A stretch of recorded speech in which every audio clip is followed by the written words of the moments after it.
600 wins, 6 Georgia State championships, 16 regional championships, 2-time National Coach of the Year, first team from Georgia to win the City of Palms Classic, the nation's #1 high school tournament, first team in Georgia history to attend the Dick's Sporting Goods National Tournament of Championships. He's produced numerous NBA players and professional basketball players all over the world.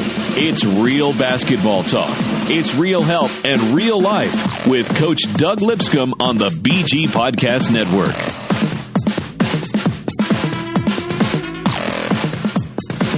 Real Life Basketball is brought to you by the all-new 2018 K900 at Carriage Kia of Woodstock and Gainesville.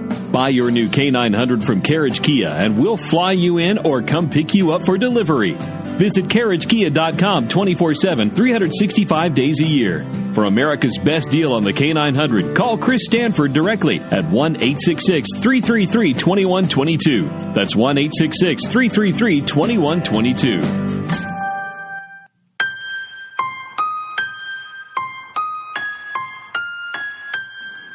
Episode number 40.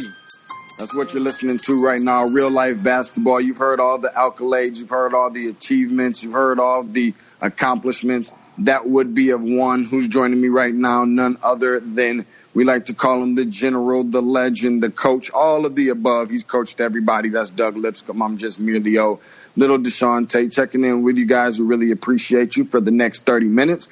Going to run down all things basketball. We keep it 100 right here on Real Life Basketball. Make sure that you check out our website regularly. We have a lot of good things coming up. We've got a Twitter handle coming up really soon. Just really want to get some really, really good basketball content. We like to think of this as the basketball buffet, if you will. We're whipping up and serving all sorts of basketball appetizers and entrees, putting on the plate and stuffing it right in front of you guys' faces and doing nothing but keeping it real with it. So first things first, the coach. How are you, brother? Great. Good to be here. You talking about whipping it up. We was just chopping it up about Charles Barkley and the new McDonald's double quarter pounder meal commercial. Yep. Oh, my goodness, man. A double quarter pounder sounds so good right now. Don't make no sense. I just need some extra pickles on that thing, man, and I'll be okay. Let's go ahead and set the table right now, Coach, and give the folks who are listening, the kind folks, a little bit of a rundown what we're going to be talking about today. There's 2 playoff organizations that are fighting over a coach, not literal, but hypothetically speaking, if you will. The Hawks, the Atlanta Hawks, speaking of coaches, they inked their new head coach on Friday, and that press conference was earlier today. We'll get to that as well. The who's who of AAU with none other than Coach Hines. We call him Coach Hines. We have a recap of Game 1 of the Eastern Conference Finals. I'm sure that the coach, Doug Lipscomb, is going to have all sorts of talking points in regards to that. Boston Celtics and the Cleveland Cavaliers in Game 1. And then we're going to also recap that game, recap and the preview. Last but certainly not least, we will also discuss a preview of tonight's Game 1 game of the Western Conference Finals between the Golden State Warriors, who will be traveling, packing their bags on the road to the Houston Rockets. There's some other things, some little nuggets that we put in here, something that made Americans happy today. And also, as this is something a little bit new to the show, but every day there's a national day. Find out what national day there is on today. So buckle your seats up if you're in your car. Put your recliner up and kick your feet up. Let your head back and relax for the next 30 minutes right here with Deshaun Tate and the coach, the legend, the general, Doug Lipscomb. Without further ado, let's get out to the coach, Coach Hines, and discuss who's who around the AAU. Come see the Carriage family and experience the Carriage difference. Kia is keeping it real with the all-new 2018 K900. Drive the car LeBron James drives and other NBA players call their preferred vehicle of choice. And right now, Carriage Kia of Woodstock and Gainesville has your new K900 ready for delivery. Go online, handle everything, then upon completion, we will fly you in to pick up your new K900 or deliver it directly to you. Call Chris Stanford directly at 1-866-333-2122. That's 1-866-333-2122. Ask for Chris Stanford, Carriage Kia, 24/7, 365 days a year at carriagekia.com. Come see the Carriage family and experience the Carriage difference. Welcome back, everybody, to the best basketball podcast on this side of the planet. I am Deshaun Tate. Obviously, we have the coach, the general, the Mr. Everything, coached a little bit of everybody. That would be none other than Doug Lipscomb. Getting ready to go into our interview now as we get ready to bring on Coach Hines here, Real Life Basketball. Be sure that you follow Coach Lipscomb at Coach D Lip on the Twitter, and follow me at Tate's Take Sports, TATESTAKE Sports. If you can't spell sports, then I just can't help you very much with that. This is our 30-minute podcast, man. Appreciate everybody for checking in, including thanking all the people over at Carriage Kia, where you can maybe get into that new K900, whatever that is. It sounds like a spaceship, but if it's as cool as a spaceship is, then I think that's something that you want to be riding in real smooth, man. Not that I've ever been in the spaceship or anything. At Coach Hines coming up, at Coach Hines 28 on the Twitter. Coach Hines, thank you very much, man, for joining us on Who's Who Around the AAU as we do on our regular weekly segment. How's it going, man? No problem. Glad to be on here. It's going good. Everything's going good. Everything's going well. How you got going? What you got going on, Coach? It's good, man. Good to hear your voice again. Yes, sir. Good to be back on the show and talking hoops. You know, I thought that I'm a little disappointed a little bit. I'm not going to lie, man. And it's not the Kyrie Walker factor. I'll get into one of the players also because Kyrie Walker, he disappointed me a little bit on the Adidas circuit. There's always one big top ranked guy somewhere in the top 10 that disappoints me at every circuit. I'm going to tell you who that is out of the Nike circuit. Samad, don't be acting like you know who it is already. Let me say this first. I had the opportunity to go. I was a little disappointed because I thought all of us were supposed to be hooking up after, man. I know Nick had his stuff. I let Nick off the hook because he had graduation stuff going on. So if it wasn't for graduation or for church, because I don't come in between nobody's relationship with God, then I would have had a fit. But I let Nick slide. Now, I thought me and Samal was going to go. We're going to hook up, have a couple cold beverages. Me and Coach was going to go have a bloody steak or something. And everybody just kind of like disappointed me, which is cool. We're going to stick to the AAU, but I just want to let y'all know I'm feeling what they call some type of way. First things first, the number 2 ranked guy in the country, man, Vernon Carey, is set to release his top 5 later on this week, as I'm sure Coach Hines is going to allude to that a lot of other guys are doing that. Me and Coach Hines had the opportunity to see this man in person. That was the very first game I saw when I walked through the door. Give us a little bit of an overview of who Vernon Carey is, because that is the one name I think if you mention anybody in this upcoming class, I think that is the one guy that probably everybody has heard of the most or name rings the bell the most. Talk to us about Vernon Carey for the folks who don't know, and those decisions that are coming up later on this week in the top 5. Who's in his top? Who's remaining right now, maybe, and who you think is going to be in his top 5. Coach Hines, you got the floor. Yeah, man, Vernon Carey. Everybody's been buzzing. He should be number 1 right now because he's more mobile right now than James Wiseman, of course. So I think Vernon Carey, he'll be number 1 by the end of the summer, I believe. No knock on James Wiseman's game. Don't get me wrong. He's a very good player as well. But number 1, I'm not sure. If it had to come between them two, I'll probably take Vernon just because he can make more shots. But I do think James is better defensively. So who knows?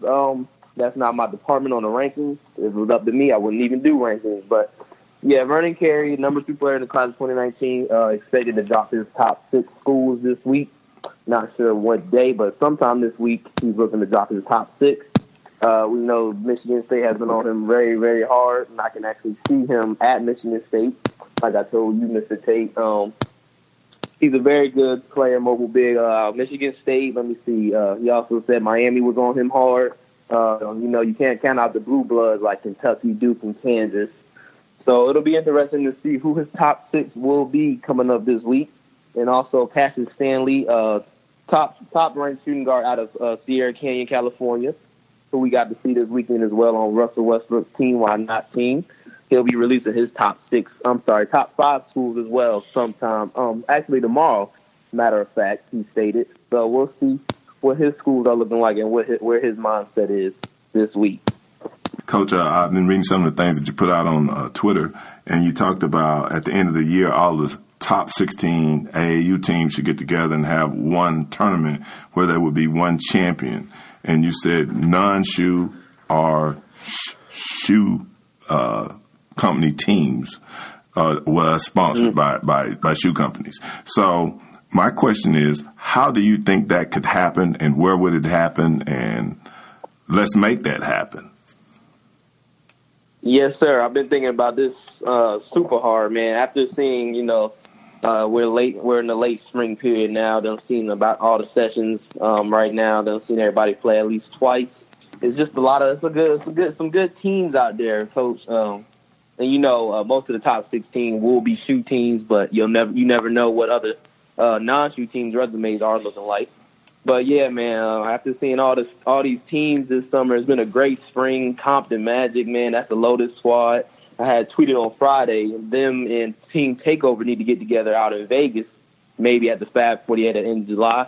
So a lot of people were looking into that as well. And we can definitely make the top 16 happen. I had guys tell me they want to see Compton Magic versus AOT, Team Takeover versus Team Rio out in the UA circuit in New Jersey. There's just a lot. I think we need to do that. And I would think we should do it in Atlanta, man. I mean, since we all down here, Atlanta is big and it has been big over the last couple of years of hosting tournaments, high school or AAU. So I think we can definitely make that happen pretty soon. Others were saying we want to see the Ashton Higgins versus AOT matchup. There's just a lot of good 17U squads out there. So that's what made me think about that. We need the top 16, not the top 8, the top 16. Maybe we can do a round robin, maybe, just depends. But, I mean, if we have to, we can just do one bracket, winner take all, man. All squads fully loaded. So I think we could definitely make that happen. We could definitely work on that. Okay, let me ask you this right here. Where would you put Stackhouse's team in there? Anywhere at all? Stackhouse, yeah, they're definitely I could say maybe top 10, maybe down at the bottom, maybe 9 or 10, maybe 8. They actually are doing pretty well. I seen them play against AOT earlier in the spring. Unfortunately, that game had to end a little early with both teams jawing a little too much at each other, so about to get real physical then. But AOT was up on them at that point. But Stackhouse, I believe they're actually doing good in the Adidas Gauntlet. Only losing one game, I believe. I think they're 7-1 overall in the Adidas Gauntlet. And only lose that one loss was to Compton Magic, and which was a loss. They only lost, I think, about 5 points. So that's a good team right there. Stackhouse Elite might be the sleeper team. They're definitely in the top 10 in the country in the 17U squad. So they'll give you a fight. So I wouldn't count them out either. But that's a good Stackhouse Elite squad. No, we don't really talk about them as much.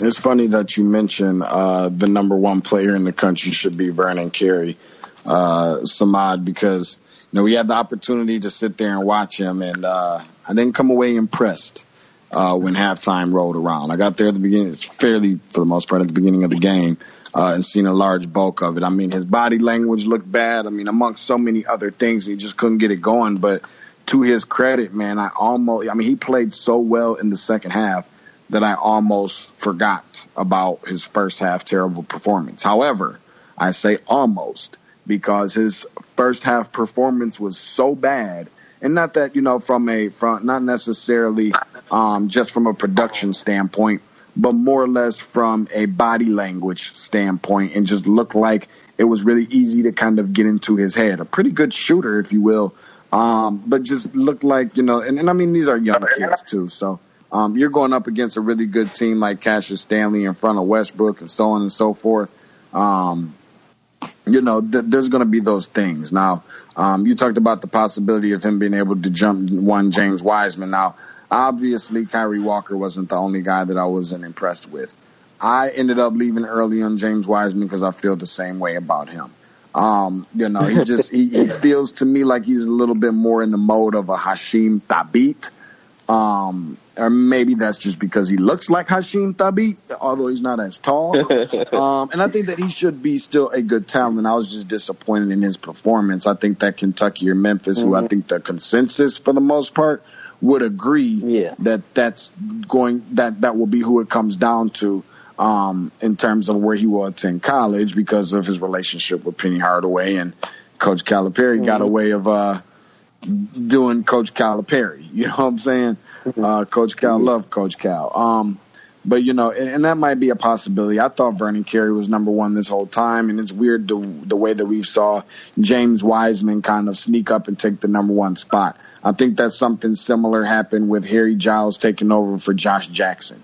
I thought we saw something very similar in who was it? I think DeAndre Ayton was number one for the longest, and the next thing you know, here comes Michael Porter Jr. and he takes over, and then at the very last minute, here comes Marvin Bagley. Now he's number one. Just really quickly, I just wanted to throw that piece out there. Just really quickly, what you saw from James Wiseman so far, and if you had to name just one, really, really briefly, so we can get up out of here. One team that has looked the most impressive to you off of each circuit, or just both circuits combined, who that best team is in the country on any AAU circuit, who would that be, and go? Ooh, you put me in a tough spot here. That's a hard one, man. I got three off the back of my head right now. The best one though, you can't turn down AOT just the way they're playing. They just represented so well this weekend, going 4-0, and that's after they lost Charles Smith, a knockdown shooter, and Christian Brown barely played due to injury. He didn't even play Sunday at all. Don't think he played Saturday. I know he didn't play Friday night, and on their comeback win against Russell Westbrook's team with Russell Westbrook in attendance. So they just can fight, man. That's a good team right there. You got Ashton Hagen's game elite teams. They're loaded. Compton Magic really low. Even their big man that committed today, actually to USC earlier today, he's actually hurt, and they're still 16-1 for the summer without him. I don't think he's fully back yet, but once he gets back, man, they're gonna be hard to stop. And team takeover, man, they're 12-0 in the EYBL. That's just hard to do right there. It's hard to get a win in that circuit right there. And these boys sitting at 12-0. I watched half of their games of that 12-0, and they were all dogfights. That's a team that they full court press, 94 feet all game. They can play about maybe 12 guys out there, and they often just score. I mean, that's going to be a hard team to beat. So, best team right now, I'd have to say Team Takeover, just because they're undefeated on the top circuit in the nation. I think they're the best team in the nation. But Compton Magic is sitting right there at second, and then I'm going to have to go with AOT at third. So that's my top three right there. Hey, quick question. You didn't say anything about Team Loaded? Team Loaded, which one? Team Loaded Virginia? Yeah, both of those teams are serious. But you pick your top three. We'll see how it all pans out. Okay. Yeah, Team Loaded North Carolina is a good team as well. I also missed on that list when I had looked it up when I tweeted it. I missed Team CP3. I couldn't fit everybody in there. I done forgot about Team CP3, and I'm mad about it because I wanted to give them a shout out. Them boys play defense. They're a top team as well, and Team Loaded North Carolina as well. I wanted to put them on there with Isaiah Todd. So I couldn't fit every team on there, but that's when I tweeted the top 16 teams need to go head to head somewhere, man. It's a lot of good teams, and it need to be during a live period. That place will be so packed. Got to be somewhere big where everybody can fit and everything is just organized. So we'll work on that. It's funny that it's funny that we're talking about all this right now because I just got a text message that came through with a friend saying, "Hey, what was your biggest takeaway from the Nike EYBL over the weekend?" And he has no idea that we're all sitting here talking about this right now. So at least we know we have one person that's going to be looking forward to listening. That is Coach Hines with our weekly Who's Who around the AAU. Hey, Slick Nick here to talk about Constant Elevation Sports Consultants. They are profound in evaluating any level of any business and athletics. Their blueprint has proven to be successful and has developed many multimillionaires. As Coach Doug Lipscomb always says, they don't work to impress, they work for positive impact. Welcome back to episode number 40. Of course, you're listening to nothing other than real life basketball with the legend, the coach, the general. He has so many different names, and he's coached so many different kids. Everybody from Sharif Abdur-Rahim all the way to Jaylen Brown, and a little bit of everybody's baby daddy and cousin and everything in between. Doug Lipscomb. First and foremost, constant elevation. Much appreciation to some positive things going on within the community. You just heard the audio there where they don't just impress, they make an impact. And speaking of constant elevation, something I would like to see Coach consistently elevate is my pockets. And today there's something I teased a little bit at the beginning of the show about something that made Americans happy today. How about the law passed for the abilities to be able to bet on sports in the United States? Of course, right now, the Supreme Court is currently trying to strike down that federal law that will prohibit sports gambling. But it seems as if currently outside of Las Vegas, Delaware, New Jersey, who plans to be the first, Mississippi, New York, Pennsylvania, and West Virginia are the other states that looks like they will reach that pinnacle of passing it and getting started first and foremost. So unless you're on the outside of those six places, it will be prohibited as of for right now. Coach, tell me, you're a sports betting guy. Do you get into it a little bit? Where do you stand with any of that type of stuff? Well, there's some things I look at, and you kind of guess who would win, but as far as when it starts to go down with point spreads and that type of thing, it becomes very difficult. And all I can see eventually coming out of this whole deal will be somebody will start the rumors about certain players point shaving. Mm-hmm. That's always been a joke, but that now it's going to become more serious as the betting is going to be legalized. So, it's always something else. Of course, a lot of people will, bet on wagers or whatever when it comes to football, because that's always somebody has a weekly pool. A lot of people have a weekly pool at their jobs, and it's a lot of fun, So how about you, Coach? I'm not sure if it's, I will say as much to say that, I'm going out to Las Vegas for the NBA Summer League this year. I went last year and had a blast. I've been to Las Vegas twice. But sports betting is somewhat my thing, although it's not like I don't mind the sports betting. Now, if I'm not mistaken, this is obviously something that players still cannot do, obviously, unless you want to be put in a Pete Rose kind of situation. However, all things being considered, I'm not a slots guy. I'm not a machines guy, and stuff like that. I'm not really much into the blackjack. Blackjack's okay, but Russian roulette and all this kind of stuff, I'm not really into those things as much as I am the actual games. Like if you give me a player, you give me a horse, if you give me a team, something I feel like I know a little bit about and I can physically watch instead of like something that's computer operated, like a machine or something. I can get down. I can get down with that. So that's kind of my thing. I ain't putting too much up. I ain't betting the house or nothing. But I do have a really quick, funny story about that really fast. So there was a guy, and I met him, and he was a friend of another guy who ironically had his mind and his sights set on a specific game for years. Wasn't sure if it was ever going to happen, but just knew the outcome of this game if it was ever to happen, or a fight or something like that. And the guy was just so sold on it, and he saved up money like crazy. Now, it came time for that specific event had come to pass, and he took everything and put it up.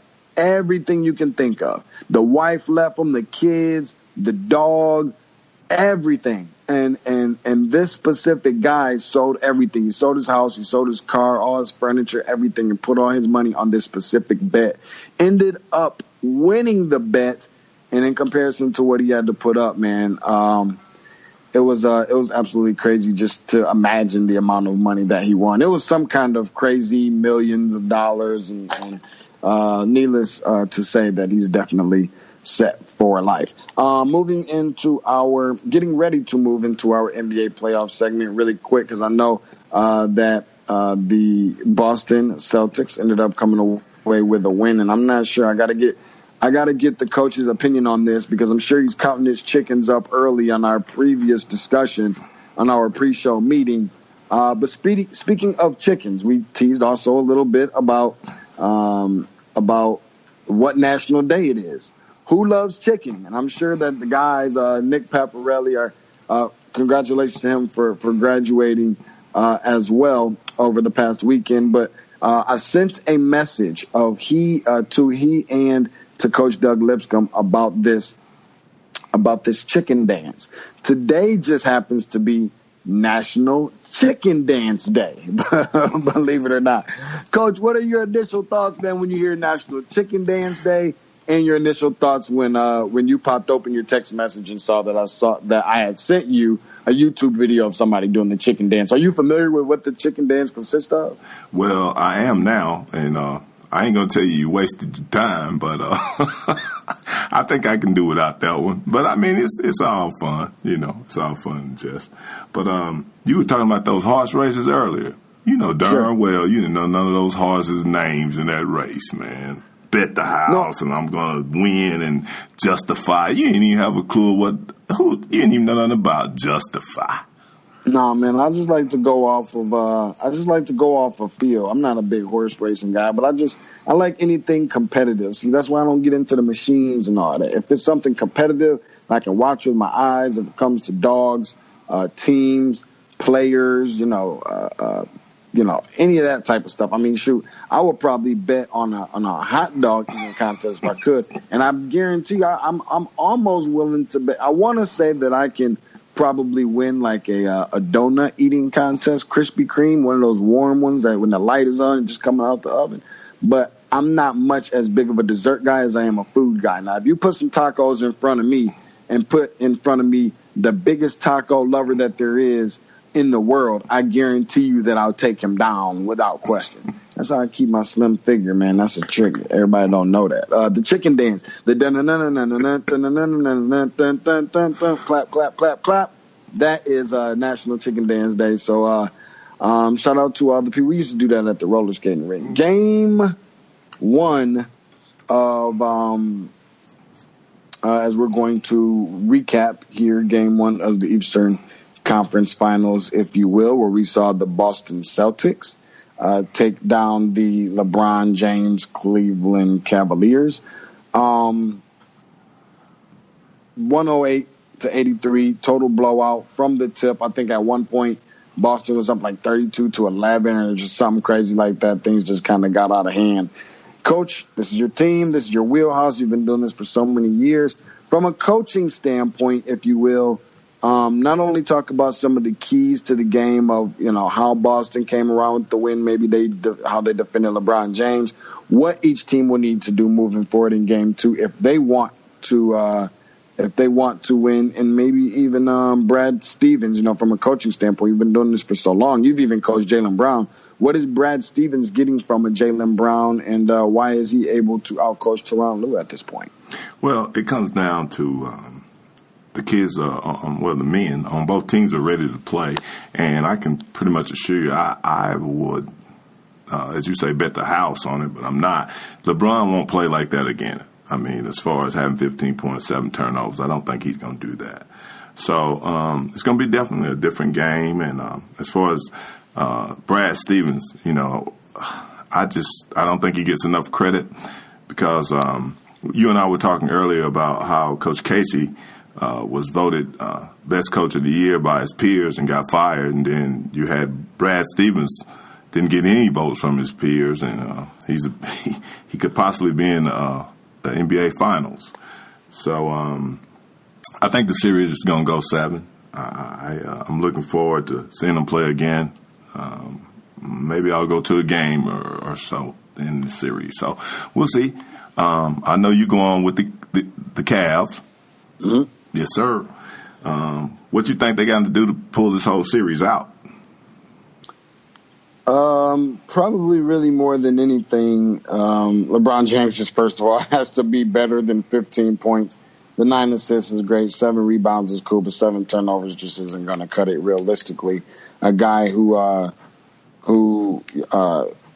didn't even make attempted 5 3-pointers from long distance from behind the charity behind the perimeter and didn't even make a shot. Went 0 for 5 from 3 and 5 for 16, if I'm not mistaken. That's somewhere maybe right around or a little less than 30% shooting from the field. That has to be much better, and it certainly doesn't help that Kevin Love shot 5 for 14, which is right around that same number, similar. So those are just a few things. I mean, even Kyle Korver, a guy that they rely upon for their 3-point shooting, 1 for 5 from 3, which is his forte. I'm not so much mad about the 2 for 6 overall from the field, but the 1 for 5 from 3 is just something that has to be better. And you alluded to this a little bit earlier about LeBron James having to be better, and he's not going to have another performance like that. Not only the fact that he better not have another performance like that, or they'll be going back to Cleveland in must-win situations. However, I definitely don't think that he will perform to be that way. He's the best player on the planet at what he does. And I just want to make sure that is clear. But just as a team that shot 15% from 3 and 36 from the field, that's just something that's not realistic. And I'll tell you something a little bit, and I want you to touch on this before we start moving over towards some comments from one of the Celtics players. And then, of course, game 1 tonight of the Western Conference Finals. But you had the opportunity to coach Jaylen Brown.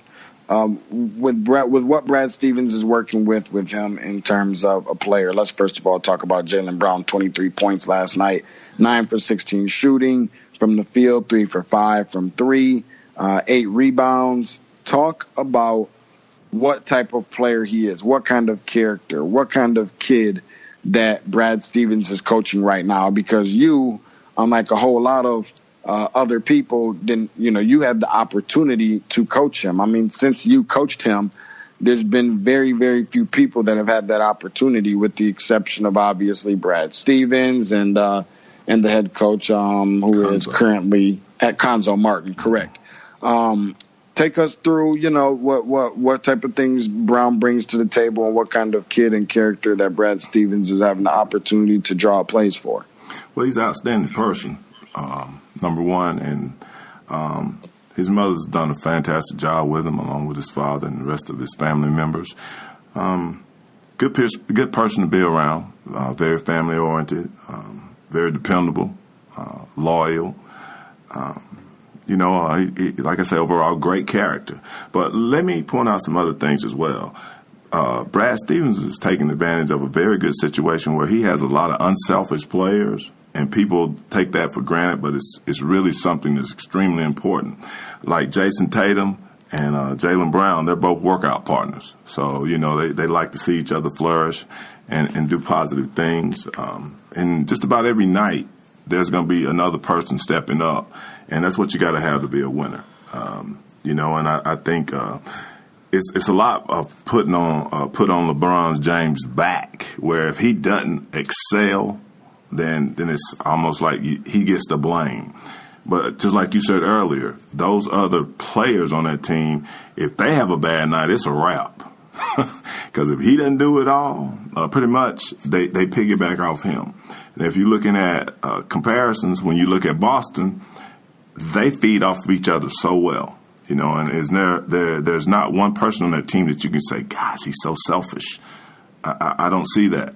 And then they're giving credit to their younger players, like Jason Tatum. I think he set a record for rookie performance in the playoffs this year. Rozier, outstanding. So, you know, they got a very bright future together if they stay together. You know, and someone's not traded, and they're going to pick up some other pieces. They're going to get those two people back that they hadn't had the entire year. Well, with Haywood, but then you got Kyrie. Now think about that.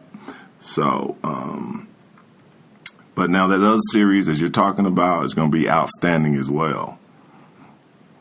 Yeah, the Warriors against the Rockets, they'll play tonight, 9 p.m. Eastern Standard Time. I'm so happy we get to this point of the playoffs, Coach, because I'm so tired of staying up late in these 10:30 at night games. And it's like, oh, my God, dude, if you want to stay up and watch this thing. And I like the press conference, the post-game press conferences and stuff, too. I mean, you're looking at going to bed after 2 or 3 o'clock in the morning. I mean, that's just something a little bit ridiculous.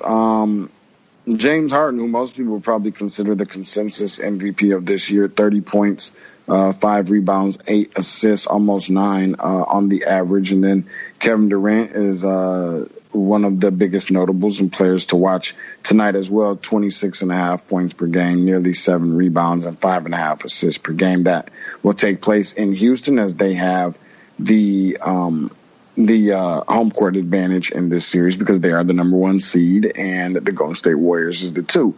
First and foremost, Coach, what things pop out at you about this series? I'm not sure where they lined up at in the regular season, who won what, how many games. Maybe that's something that producer Nick Pepparelli, the new graduate, can look up for us. Not sure if that's a possibility. If not, that's fine too. But you know, how much emphasis is even put on regular season meetings when it comes to the playoffs? And even more so, what has to happen in order for each of these teams to not only win tonight, but to win the series? Well, I think Nick, of course, will double-check everything, but I think the Rockets have beaten them 2 out of the last 3 times, or 2 out of 3 times. That makes sense. That makes sense. I was going to say that. I like this matchup. Of course, you know, we always got to I guess we are not adversaries, but I like kicking your tail. But anyway, I'm going with the Rockets, and I know you love Golden State. So, you know, I'm a James Harden fan. They introduced his shoe at one of our events at Wheeler when I was there. So, you know, it was a great environment where the kids got James Harden shoes and jerseys, and we really appreciated him coming and doing that, you know, through Adidas.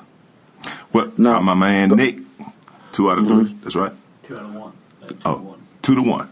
2 to 1. That's still 2 to 1. Okay. Yeah, you know, Nick. And he just graduated, man. So that basics math is woo. Yeah. Well, you said that basics, public school, private school. Let me say this real quick. I appreciate Nick for behind the glass for putting that together for us and giving us that information. I don't think that that's going to hold a lot of weight, nor have a whole lot of emphasis on what's about to take place. Maybe not tonight, but moving forward and throughout the rest of the series. The Rockets I don't think that they're disciplined nearly enough on the defensive end, and they just rely on that three-pointer a little bit too much. They've met their match when it comes. I mean, I think that this would be a little bit different if the Golden State Warriors wasn't the three-point shooting team that they are, but they can beat you at your game, and they can beat you at their game. Whichever kind of way you want it, you can certainly get it. That's going to take place at 9 o'clock tonight. Now, I know that you like Boston in this series, and I like Cleveland in this series. And you like the Rockets in this series, and I like Golden State in this series. Now, we were talking about sports betting and gambling, and we know that, you know, I don't want to cross the wrong boundaries along the lines of money, but how would the coach take into a nice little friendly wager, maybe dinner, maybe, pending on if the Rockets and the Boston Celtics win the series and meet, then I owe dinner. If the Warriors and the Cavaliers win and meet in the finals, then Coach owes dinner. And if they break even, then we break even. Thoughts, Coach?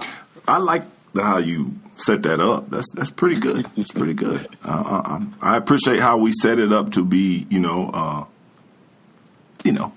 pretty even. So back again. I remember. Are you open for that, Heck Coach? yeah. Oh yeah. Okay. Oh yeah. Excuse me. I just want to make sure you didn't sound too confident in a roundabout way as you were answering the question. Well, we're going to kick your tail regardless, Okay. That's how I feel. But back to you. Last week, we discussed how many threes were going to be attempted. I said 69 total. You said 80, So you still on that same number? Yeah, I think I'll go with 80. I'm glad that you mentioned that because I kind of forgot all about that. But yeah, I think that we'll go with that. We're going to get ready to bring on Samad Hines here pretty soon. Talk about who's who around the AAU. Or thankful that he came on with us to talk who's who around the AAU. Appreciative of him for that. Moving forward, and this is just really quick. Obviously, the NBA organization or team lottery is taking place tomorrow at 7:30 p.m. Eastern Standard Time. That will be taking place. The NBA Combine is coming up as well on Wednesday. So those are just a few notable dates for you guys to kind of circle or highlight on your calendar, if you will, that are very important as it's relative to the sport of basketball and the league that is the NBA. Last but certainly not least, really, really quickly, the Atlanta Hawks hire a brand new coach today. Want to see from the coach how much you know about him, or just not even necessarily about him because he is a really new coach. He's an assistant coach of the Philadelphia 76ers, and I know that there's been some conversation in terms of why he is here. And that press conference was taking place earlier today, and Travis Schlenk certainly alluded to the fact that Coach Pierce is here because of his ability to develop players, in addition to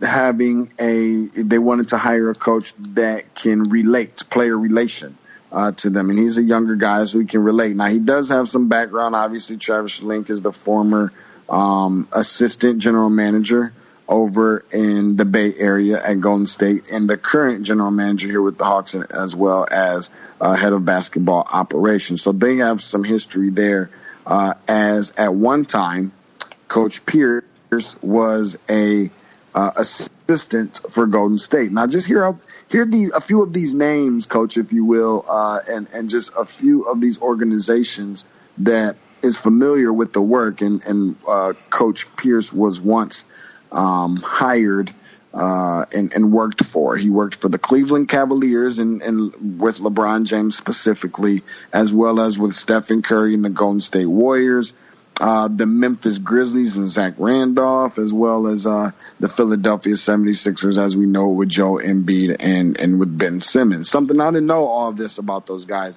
There's been some conversations as to him being vouched for of this position by LeBron James, by Dwayne Wade, by Stephen Curry and some of these other greats. This is a new situation for him, Coach. Just really briefly, before we get ready to close out, talk about what it's like to be in a position, although you were never an NBA coach, just from a coaching standpoint in general, approaching a situation like this. What is just the right hire for the Hawks, and just what it means overall for Lloyd Pierce to get his first NBA head coaching job with the Atlanta Hawks here in Atlanta. Well, I'm happy for Lloyd, and he deserves an opportunity, of course. When you speak of the teams that he's been associated with, all of those teams have been successful, and they've gone on to achieve good things. I'll say this: I'm always happy to see somebody get an opportunity to, express show their talents. No, I've never been in the NBA as a coach. It was my job to prepare him to get there. And now, if they offer me a job, I'm going to be right there because it's probably going to triple or quadruple whatever we made as high school coaches. So there it is. I'll definitely be in the stands to see them play.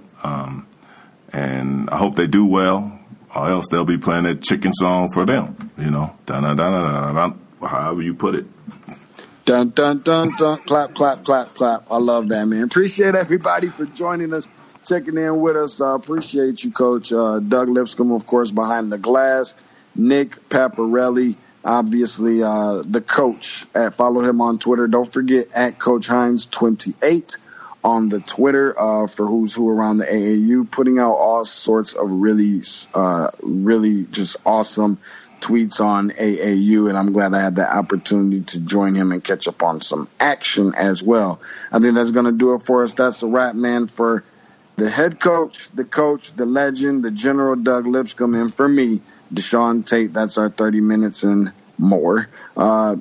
Then let's go ahead and just put a bow on this thing, man. Looking forward to hopefully doing this again later on this week and recapping Game 2 of the Eastern Conference Finals and preview Game 2 of the Western Conference Finals, as well as recapping Game 1 of the Western Conference Finals. Appreciate everybody for listening. See you later.